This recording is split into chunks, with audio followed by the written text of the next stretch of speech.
ইসরায়েলের একের পর এক আগ্রাসন, গাজায় নির্বিচার বোমাবর্ষণ আর লাখো মানুষের মানবেতর জীবন, এই চিত্রটাই দীর্ঘদিন ধরে ফিলিস্তিনের বাস্তবতা।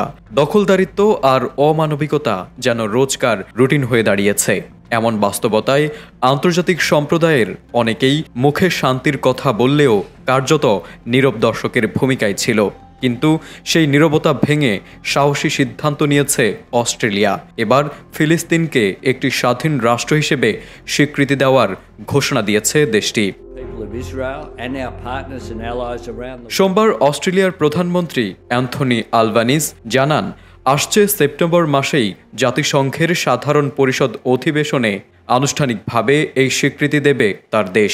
রয়টার্সের প্রতিবেদনে উঠে এসেছে এই গুরুত্বপূর্ণ পদক্ষেপের কথা, যা এখন আলোচনার কেন্দ্রে।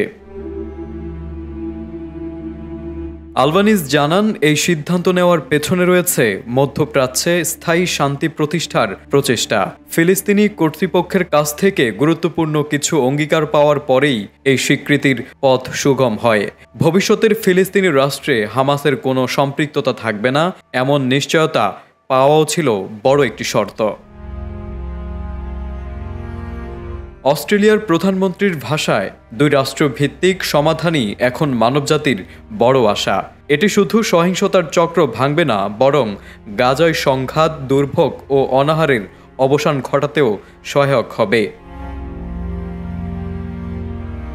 ইসরায়েলি আগ্রাসনের বিরুদ্ধে দাঁড়ানোর মতো সাহসী কণ্ঠগুলো যখন একে একে স্তব্ধ হয়ে যাচ্ছে, ঠিক তখন অস্ট্রেলিয়ার এই পদক্ষেপ নিঃসন্দেহে আন্তর্জাতিক রাজনীতিতে একটি গুরুত্বপূর্ণ মোড়।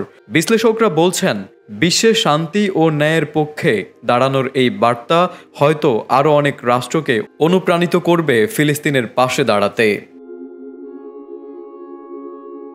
তারেক আজিজ, এটিএন বাংলা।